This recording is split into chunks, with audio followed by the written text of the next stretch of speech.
Take off your Manolos Blahniks and put down your Magnolia cupcake, because a third Sex and the City movie is no longer happening.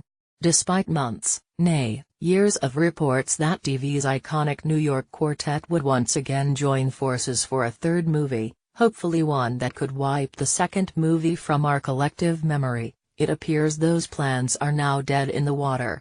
Sarah Jessica Parker, the erstwhile Carrie Bradshaw, confirmed the news to Extra Thursday night, saying that even though the team had all the trappings ready, it's no longer happening.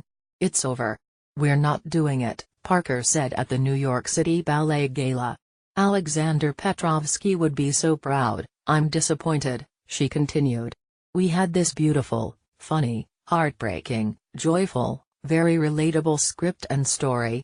It's not just disappointing that we don't get to tell the story and have that experience, but more so for that audience that has been so vocal in wanting another movie.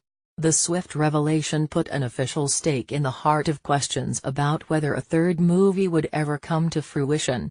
For nearly a year, SJP has been teasing fans whenever it comes up.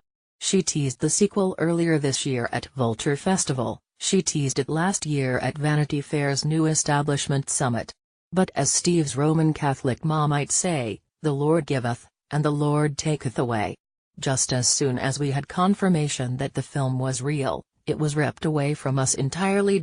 We couldn't help but wonder, who or what ultimately killed the third movie. SJP is playing it coy, channeling her polite inner Charlotte and sidestepping an opportunity to point a well-manicured finger at someone on the SAC team.